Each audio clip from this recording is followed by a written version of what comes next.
acting like I've never done this before. Welcome to HIAC Talk Radio. I remember the first time I did a stream, too. Craig Lagans is in sunny, I don't know where you are. I'm coming to you from my brand new place, sporting my X-Men 97 pajamas, coming to Disney Wednesday. Oh, that is on Wednesday. That's right. Yes. Wow, it's going to be a hell of a good week because you got that. We got Ghostbusters. It's an exciting week. And so Jim Cornette's at it again. I've noticed he rankled your feathers a bit today. I still don't know what for. His latest episode of this podcast has not dropped yet, but I know he puts snippets out on YouTube before the full podcast comes out. So I didn't hear it, I didn't see it. So what's got you in a stir with Mr. Cornette this time? It is. Well, I have to preface this by saying I respect the hell out of Jim. As far as the wrestling business, I mean, who can't? Who couldn't? He's the man, you know? Yeah. He was ordained by the Bobby the Brain Heenan. Like, that's the way it is. Yeah. But unfortunately, he's really, really, really angry a lot. And as proven by the latest, I'm going to see if I bring this up for you without ruining the stream. I'm using a new technique tonight, folks, so bear with thee. Maybe I could show you. And I want your honest... I'll take your honest opinions on it. Because I'm a white guy. I don't know. Okay, this must be something racial then. Whenever you preface that with "I'm a white guy," it's like, oh, okay. Yeah. Yeah, it could be. Wonder where this conversation's headed. Yeah. Sorry. That's all right. I didn't do it on purpose. I didn't do it on purpose. Okay. So if I bring this up here, God damn it. It's all falling apart, Craig. It's all falling apart. There it is. Hey, I got it. Okay. I can actually show it to you on the screen you have there. I don't have the ability to... We're learning something. We're learning something new today, everyone. Don't mind me.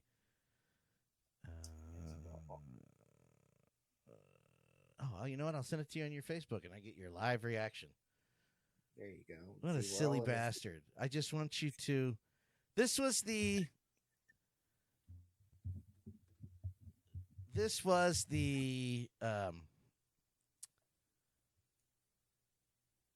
I can't think tonight either. I am totally flustered. I should have tested this before. This was the thumbnail used for his latest video about Mercedes Mone.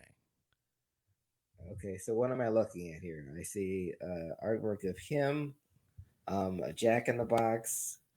I'm guessing that's supposed to be Tony Khan as some kind of slinky dog. And who's that in the? Okay, is that that's supposed to be Mercedes Mania? Yeah. Okay, so it's just a really bad drawing of, I'm guessing, of Mercedes Mone. Yes. As in a Hulk Hogan shirt. Yes. That's supposed to be Mercedes Mone. It's just a terrible painting. Yeah, I'm not saying I don't know what the racist connotation is about it. And that's just a horrible fucking disrespectful. That's just fucking low. Even for Sasha Banks, Mercedes Mone. It's really disgusting. And we know how he feels about women's wrestling. Mm-hmm. Which is not as fun as he used to be. Let me just say it like that. Well, I'll say it like that. Yeah, well, he still calls them girls. That's the thing that gets me. He calls them Yeah, girls wrestling. yeah.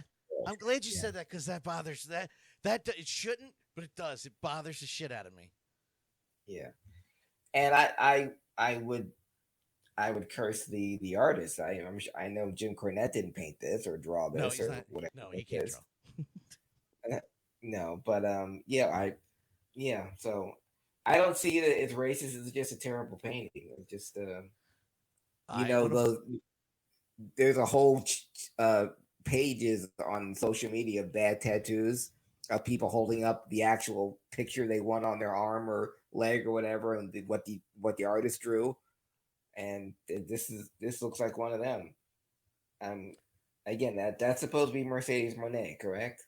That is supposed to be Mercedes Mone. It's like she's got Larry Fine's hair. Is she bald on top and she's got hair on the sides? I don't Yeah, get it. I mean, well, she's supposed to look like Hogan. That's okay. That's the whole point. Is she's supposed to look like Hogan? Okay, I don't see any racial overtones here. No, the person. no, not at can't all. draw. I just thought it was really fucking disgustingly disrespectful. No, We can debate. We can debate Mercedes Mone, Sasha Banks' ability until we're blue in the face. I think she's fine. I think she's a fine wrestler. I think she's a very good wrestler. Yeah. I think she's great. And I think if this is a big if, you and I have discussed this ad nauseum. This is a big if. I think if the AEW Tony does this right, she can turn not only the women's division around, which is already it's kind of doing, but we're not there yet. But there's a chance because of her name to turn the whole goddamn company around. And boy, wouldn't that be a boon? Wouldn't Tony be able to stick his feather in that cap? Like, yeah, well, I had a lady do it, But it's an if because Tony Khan. Exactly. And while that would be a great if, the reason why the if is so big is because he's had this opportunity before with former WWE stars to turn the company around. In fact, he had the biggest star in all of wrestling at his disposal and did turn the company around, at least in an upward direction as far as ratings and attendance and all that, and managed to blow it. I mean, that wasn't Tony's fault. That was the people that he has beneath him. But we've seen it too often. Guys that should be making a big deal, like your Bryan Danielsons and your Adam Copelands, who should be turning the company around, but now they're just another person. Even on the women's side, with Saraya and Ruby Riott and Toni Storm, at least found something, but she wasn't a Toni Storm when she's a far cry from the Toni Storm that came into AEW.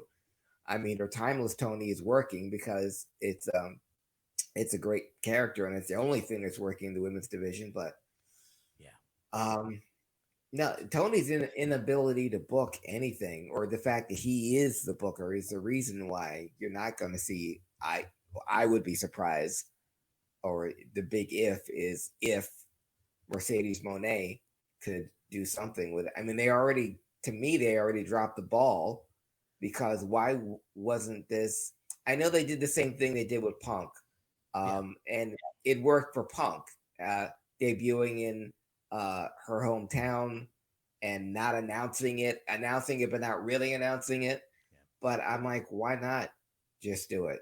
Why not have her do press leading up to it on even if it's just in Boston, have her do the Boston version of the Preston and Steve show, or AM Boston or something, and say the artist formerly known as Sasha Banks will be on AEW tonight. I mean, anything, something like that to bring more eyes to your product. I mean, I told you when I was watching Edge on I still want to say Regis and Kathy Lee. On Kathy Lee and whatever her husband's name. He was on there talking about Percy Jackson and never mentioned AEW once. Why? He's on a nationally the biggest morning radio show in the country, and you have one of your premier wrestlers on there, and he doesn't mention your company once. So I don't have high hopes for Sasha turning it around. They've had plenty of opportunity with plenty of other wrestlers, and no knock on Sasha, that were more popular than her, and it hasn't happened. So, especially if they're going to have drawer like this definitely isn't going to help. That I don't get, and I do want to preface it by saying I tweeted about it. You saw it, and I muted it because I put it out there, made sure I put his name in there because all the cult of Cornette would be like, dare you? So I made sure I did that, and then I muted it because I don't care. I could see the number of replies going up, and I'm like, well, apparently they can't read, because I'm a bastard.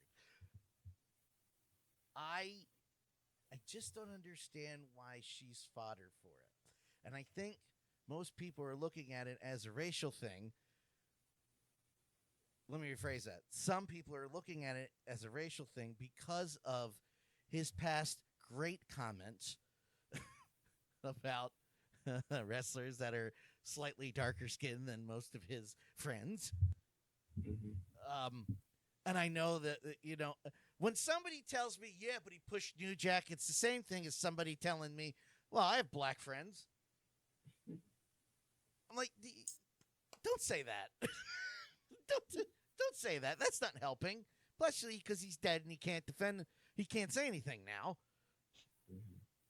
I just think it's bad timing because she's African American. That the drawing is in bad taste. I could see people making the connotation like, of course you would draw her like Hulk Hogan, one of the arguably most racist mother effers in recent wrestling history.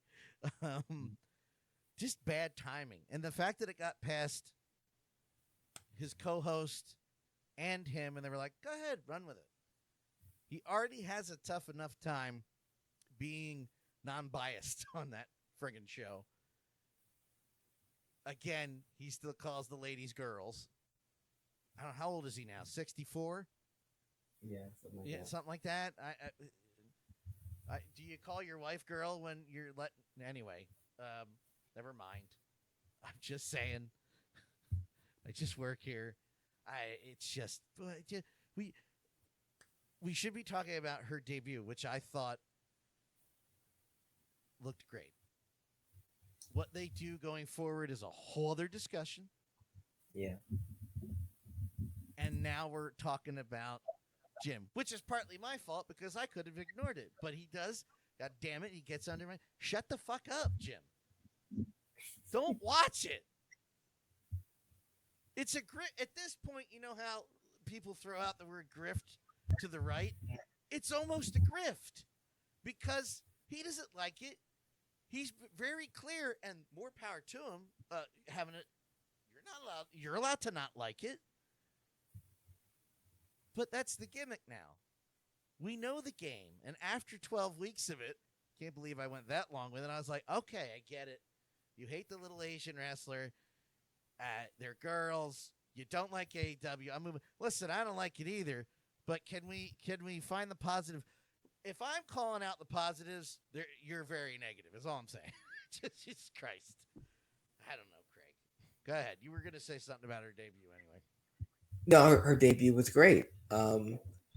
Just the show that was bad. Or it just wasn't. If you wanted to showcase her at the top, that's great. But if you're going to have an audience like she was going to attract, why would you have your main event be Rio and Willow Nightingale? Why is the hottest wrestler in the company right now Not in the doesn't main have, event that night. yeah, or not even wrestling that night, Dan? Why was Swerve just doing a run-in? Why can't you put that guy on TV every week? I don't care if it's just 5 minutes in the ring with Nana. That's how you use your main event for the debuting Mercedes Mone is Rio and Willow Nightingale. Ugh. And at least why isn't the world champion in the main event? If you're gonna get, especially if you're gonna give away Samoa Joe and Wardlow for free. Don't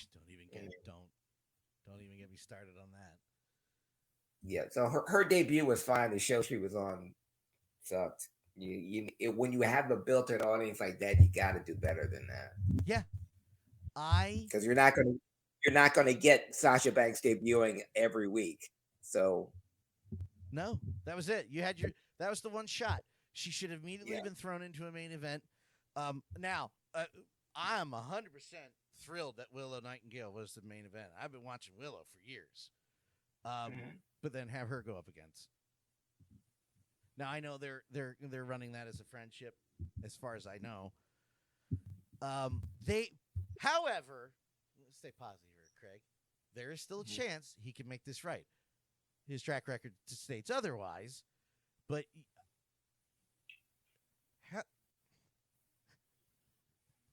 I've all week have been trying to make sure I spin this positively, and nothing I can say can fix it. Because logically, you're going to go, but this, and this, and you're right. You're right. Because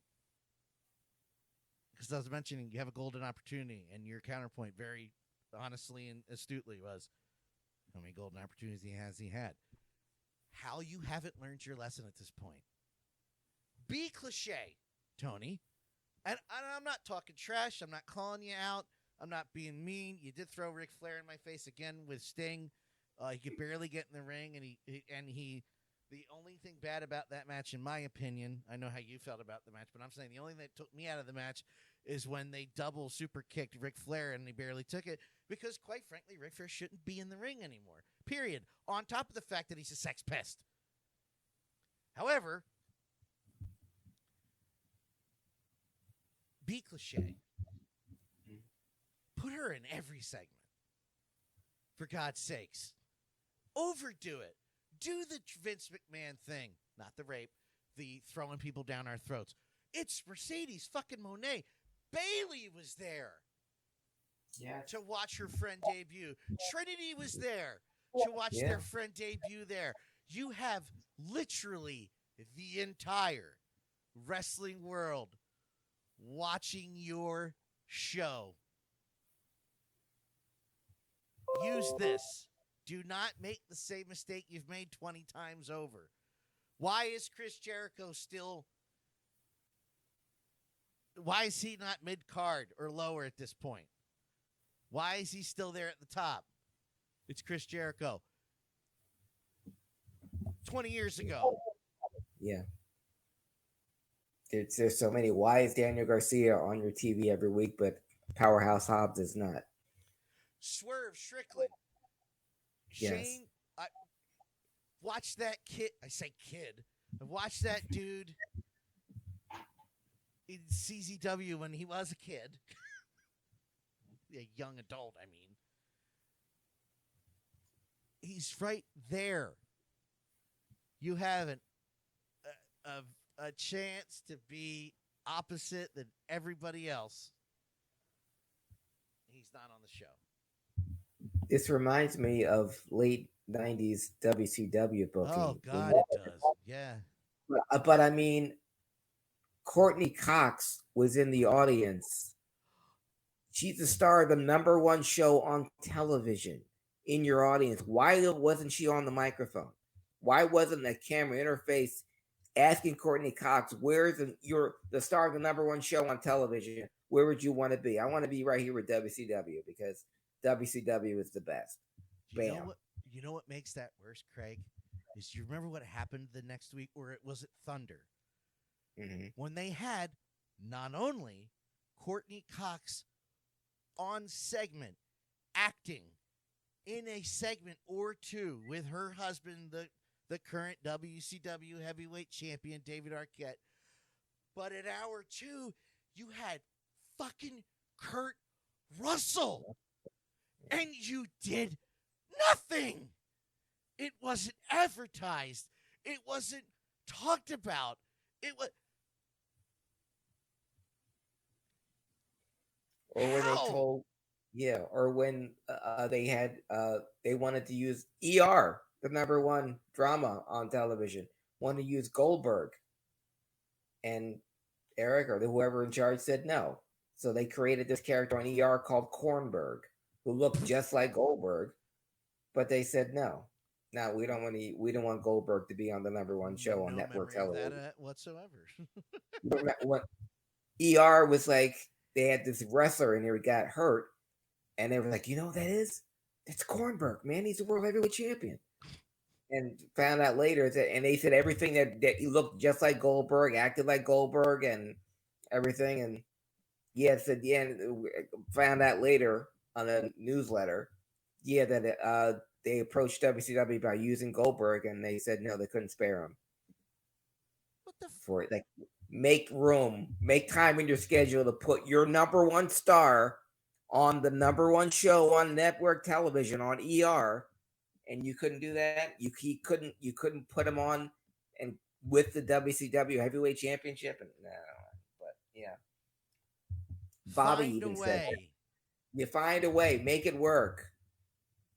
Bobby Heenan even said that when Goldberg went to visit Mark McGuire when they were in St. Louis, and McGuire rubbed his bat all over Goldberg, and that was the year he hit 70 home runs. In hindsight, that would have been a big deal back then, but I mean, it was the biggest thing in all sports to have. Why wouldn't you have McGuire? That segment showing Goldberg with Mark McGuire before the scandal. Well, that was years before.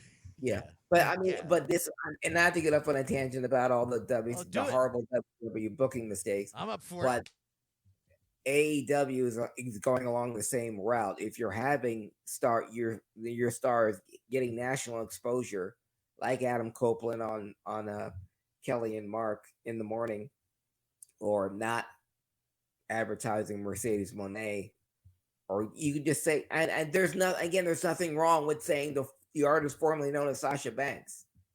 That's nothing that you're not going to get sued over that. Literally. Yeah, just call it, because so many more people know her that, because you're not attracting any new audience. All you're getting is the same AEW fans. If you want to attract a new audience, let people know that, especially fans of Sasha Banks, where she's wrestling now.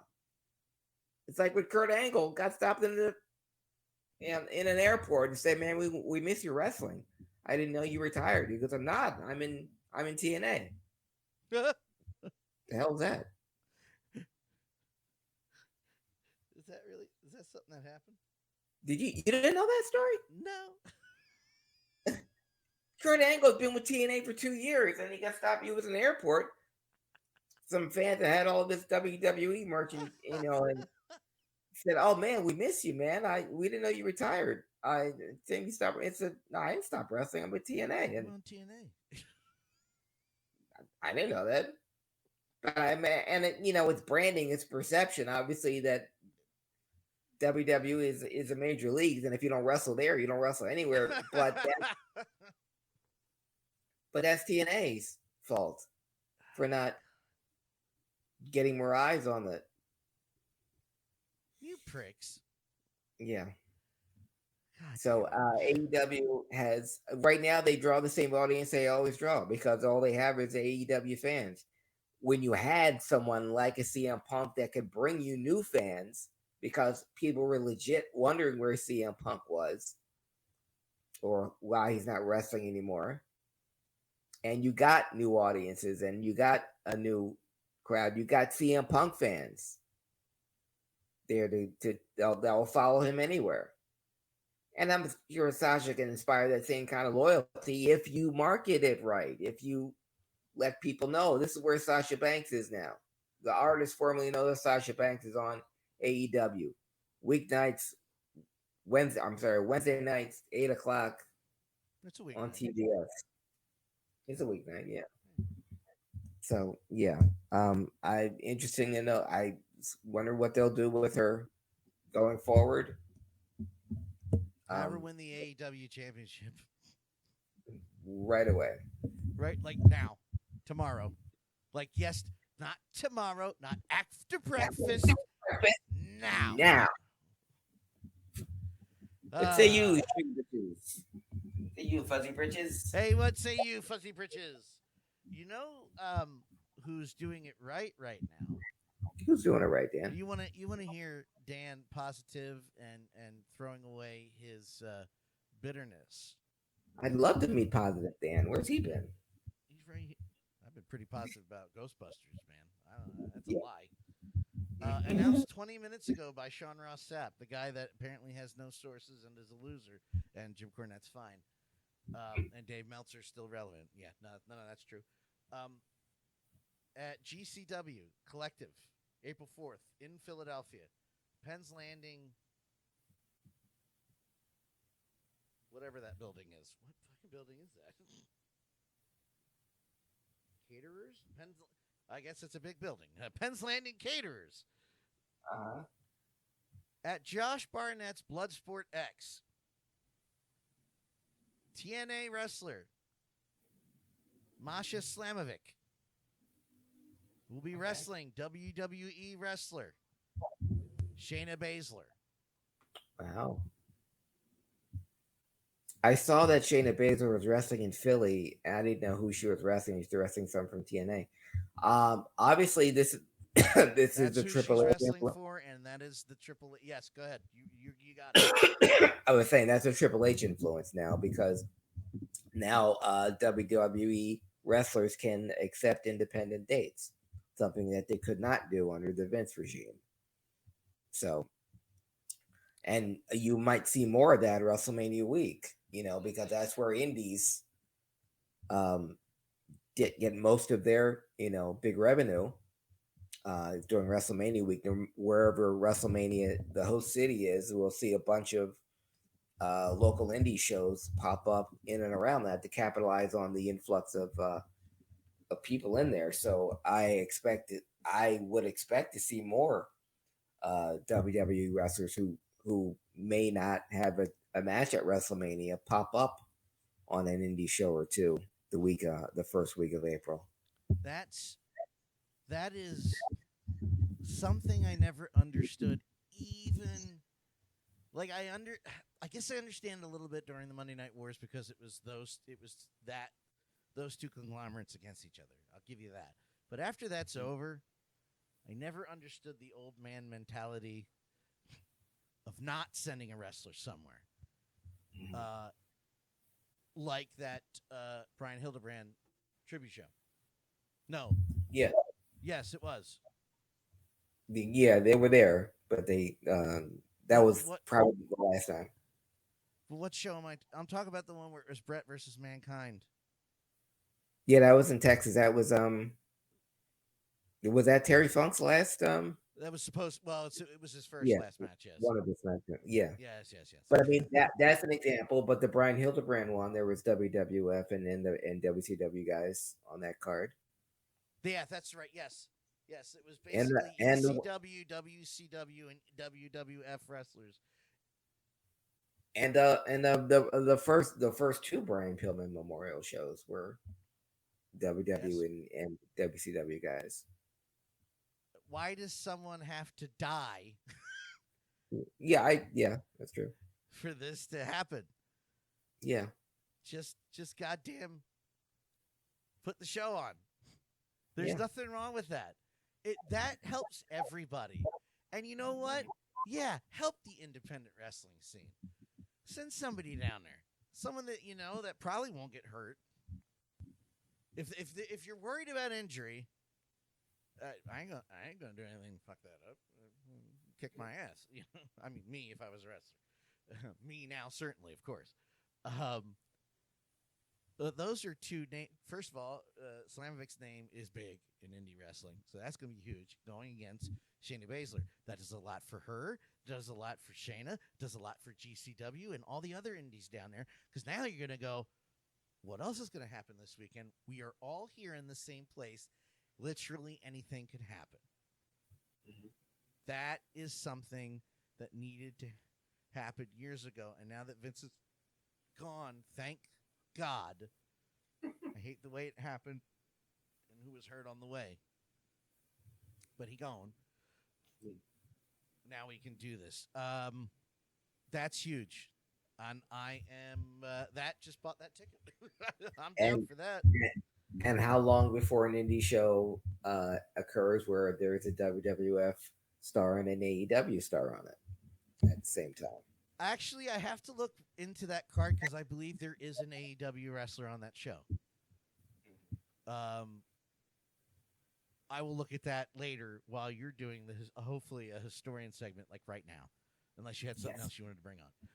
No. Today was a remarkable week in history. We have stuff.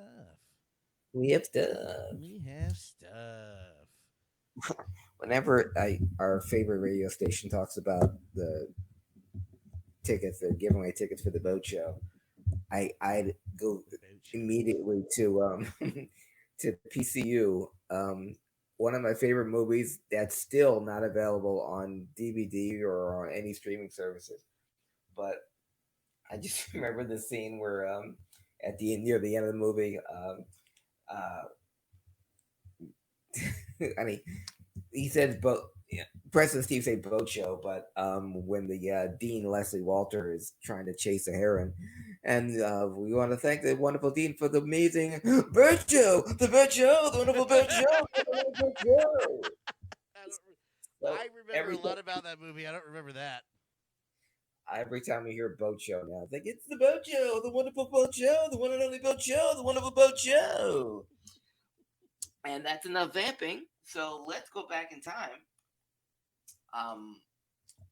We were talking about the glory days back when wrestlers could, from other federations, could appear in another federation without fear of reprisal or anything like that. It was just a common thing.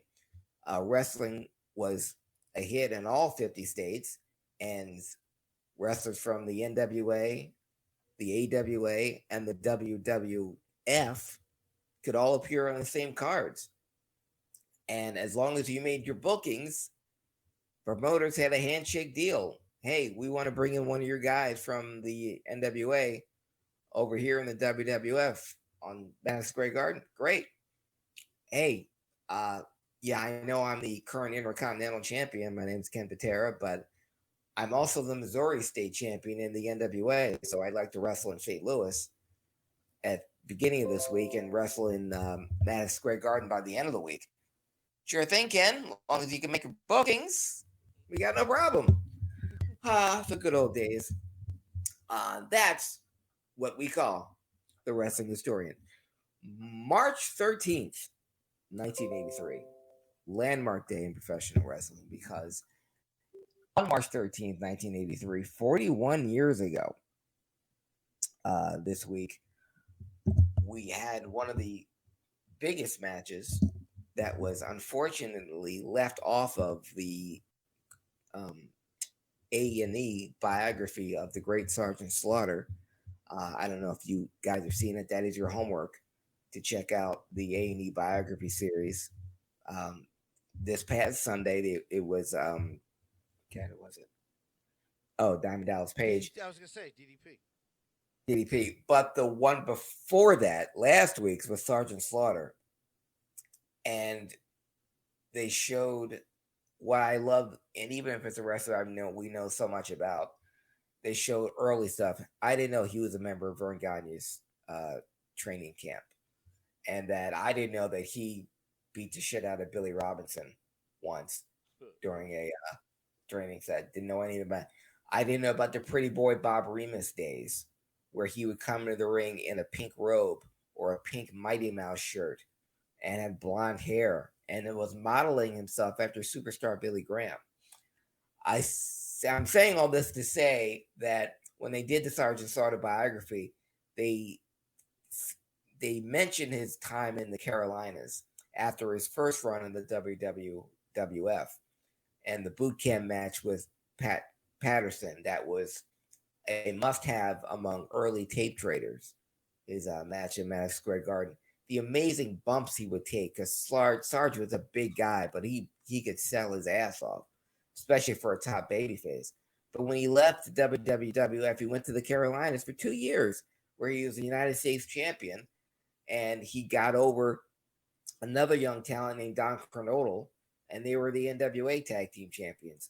What was skipped over was the Tag Team Championship cage match they had for the NWA Tag Team title on March 13th, 1983 at the Greensboro Coliseum, that not only sold out the Greensboro Coliseum, but turned away 16,000 fans. And it was so big that they had to cut into local news and local radio to tell folks not to come to the arena because it was sold out and traffic was backed up off I-95 in Charlotte.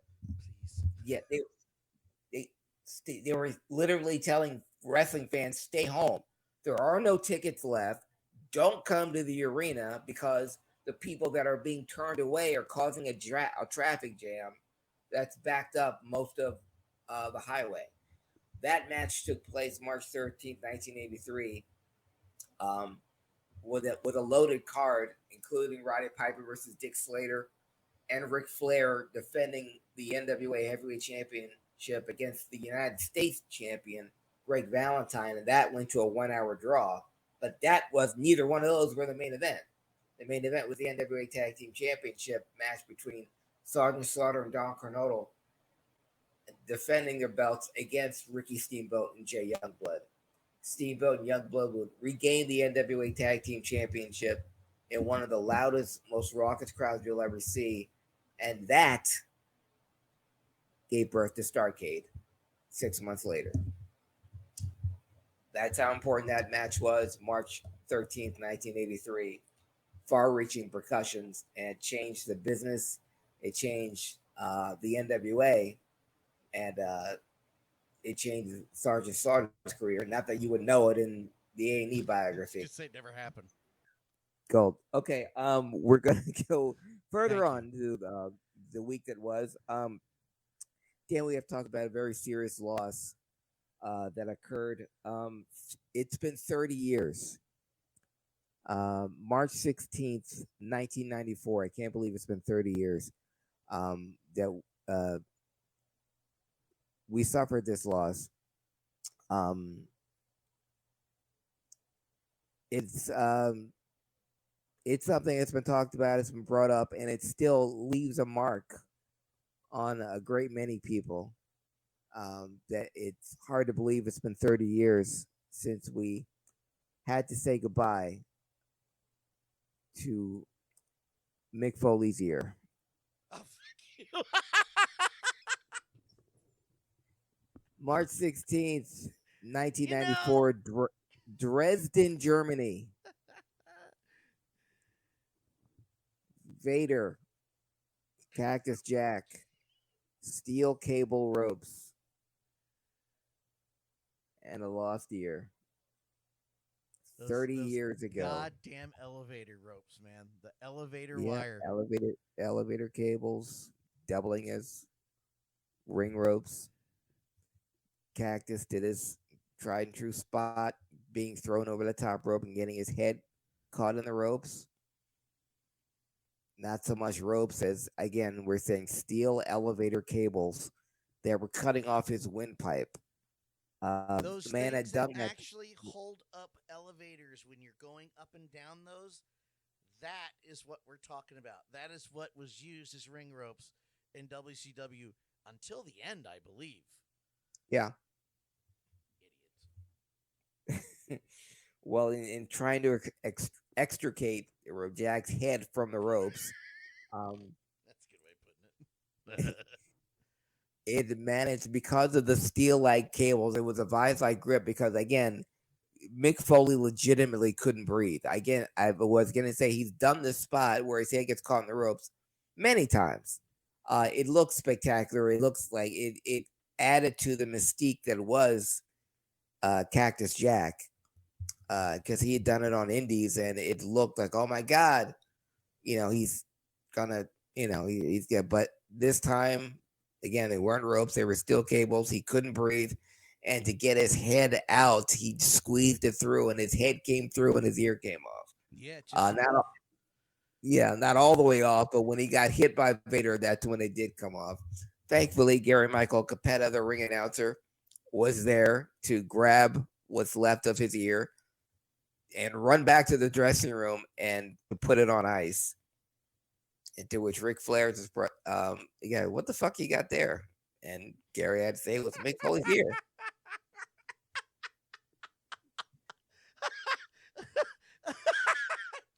You didn't hear that story? Like, what's that you got there?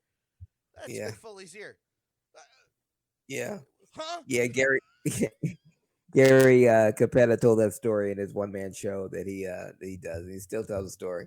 And Mick, he said he felt really bad for Mick because he's in Germany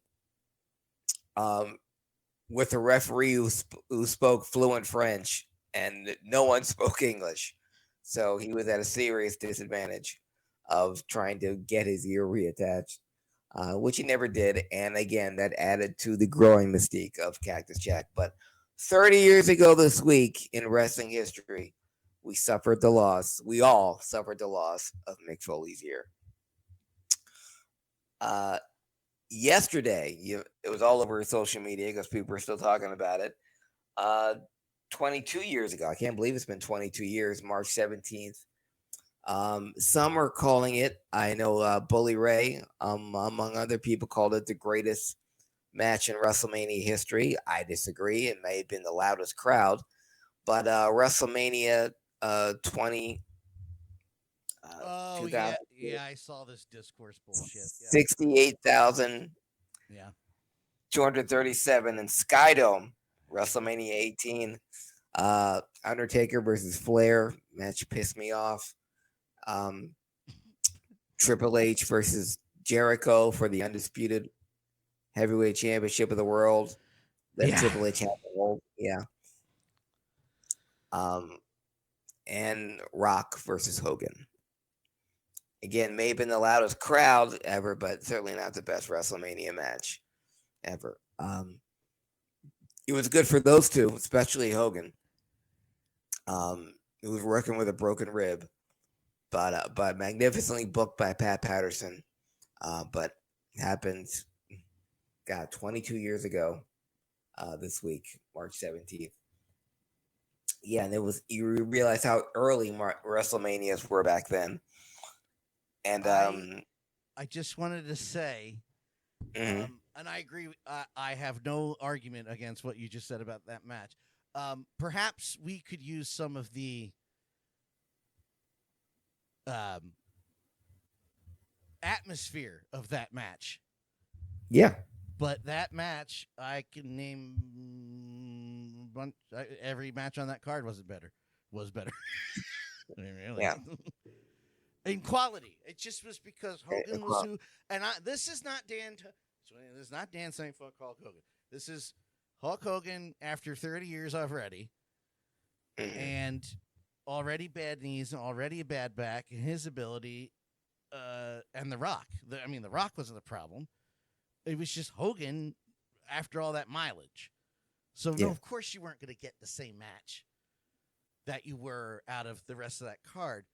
But if you could mix an amazing match with that sound, and we all know how I feel about Hogan, and you, how you feel about Hogan, I feel great about you. That still gives me chills. Yeah. And I was already mad. I was like, well, he's not going to be in the NWO now. I'm like, I know where that's going. But you can't deny what that match was. You just can't. Simply. Yeah. Again, very memorable match. One of the most memorable matches at WrestleMania. Just again because of the crowd reaction, and you saw Hogan go from heel to face, and Rock do the same thing from face to heel. And they both played off each other wonderfully. And again, it was Rock carried that match, doing what he could with Hogan, who was again long in the tooth and wrestling again with a broken rib, thanks to a house show he did with Rikishi 2 days earlier. So again, kudos to him. Not the best match in WrestleMania history. Still got to go with Savage and Steamboat. But yeah, the energy in that crowd in Skydome again, 68,000, undeniable. But Absolutely. that match happened 22 years ago, which brings us to today in wrestling history. Happy 71st birthday to one of the greats. I don't know if he is, but he should be in any wrestling Hall of Fame just because of what a great worker he was. And one of the great when he is, it was one of the great baby faces of all time. Former world champion. People forget that. They think of him as just a model or as just a strike force. But happy 71st birthday to a guy that still looks damn good. Rick Martel. Oh God, yes. Yeah. Oh God. I hate going back to this, but no, I don't. That's not true. When he went to WCW in mid '98 or early '98, I was even ecstatic. I'm like, oh, good. He's not going to be the model. We're going to have some matches, and that's what he did. And unfortunately, I think it was 3 or 4 in when he injured his knee. Came back after that knee injury, and unfortunately, it was like one of the nicest guys that did it. Well, I mean, it wasn't like getting kicked in the face by Goldberg. It was just landing. I believe it was landing on the ring rope, just botched. It was just not. Yeah. Their positioning was both off, and it just ripped his knee off. Not off, but it ripped it apart internally, and it ended Rick Martel's career on a WCW Nitro. But it still boggles my mind, blows my mind. That dude was on Nitro a lot, and I'm like, this guy could still go. And I think at that point he was 30 years into the career. Yeah. Yeah, because I mean, he was a Canadian like superhero for a long time before he was even the model. And the reason why the model thing worked for him because he was just blessed with just amazing genetics. To me, he was the Canadian Ricky Steamboat. He looked good. His body looked good. Women loved him. He's great in the ring. Never any wasted movement. Could work with anybody. And he fit the Vern mold, and Vern doesn't like a lot of people, especially guys that he didn't, create. But he made Rick Martel his AWA World Champion, which was a big step for him, and he held it for a year. In back when AWA was still drawing money. I mean, the Road Warriors were his tag team champions, but Rick Martel was his world champion, and that was a huge. And he made Vern a ton of money.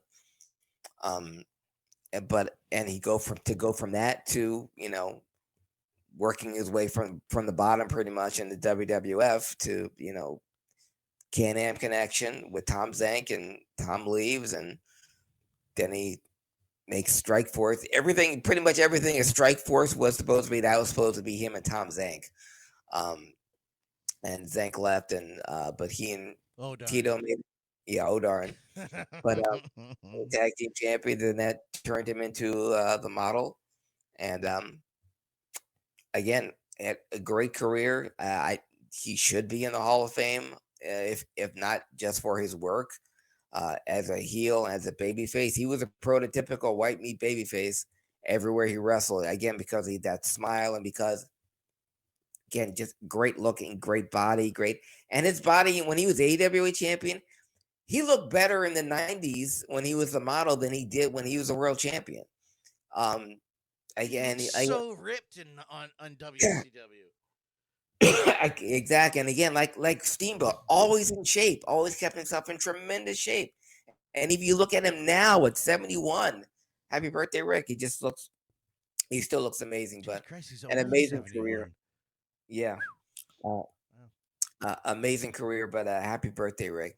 And the last thing that happened today in wrestling history, 23 years ago today, Dan, was, you mentioned the initials before, but March 18th, 2001, the final WCW pay-per-view ever. Greed. Yep.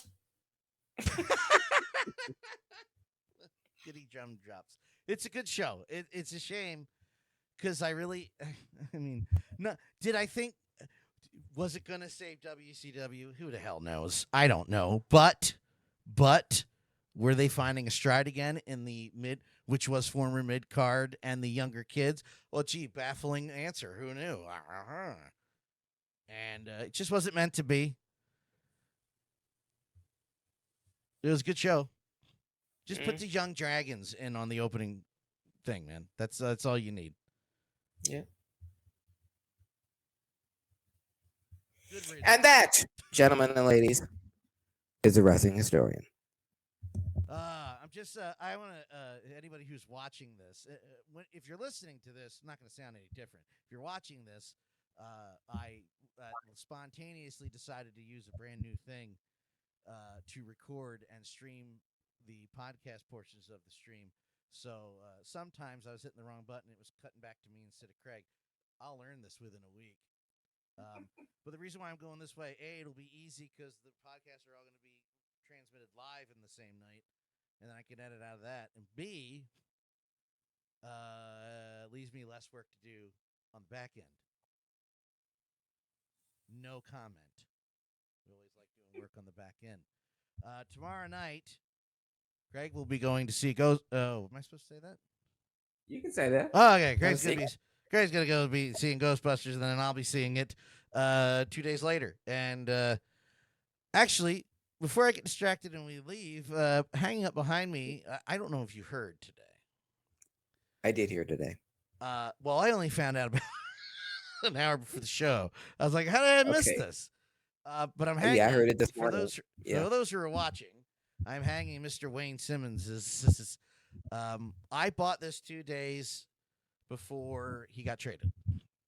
Okay. And I remember one of my oldest friends saying to me, well, don't buy Wayne's because he's going to be traded. I'm like, but I want Wayne Simmons' jersey. That's the point. Yeah. Mm-hmm. And I will forever have that jersey. And you don't hear this a lot in recent years because of how bad the culture was in Philadelphia as far as hockey. But Wayne Simmons not only announced his retirement, but he announced that he was going to sign a one-day contract to retire as a Philadelphia Flyer.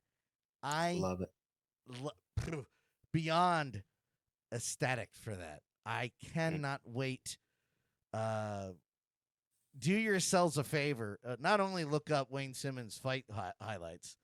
He was more than that. The man could score. That's the crazy thing. Everybody was like, well, great, we traded Jeff Carter. I'm like, yeah, but we got Wayne Simmons. Well, Jeff Carter Wayne has Simmons 2 cups.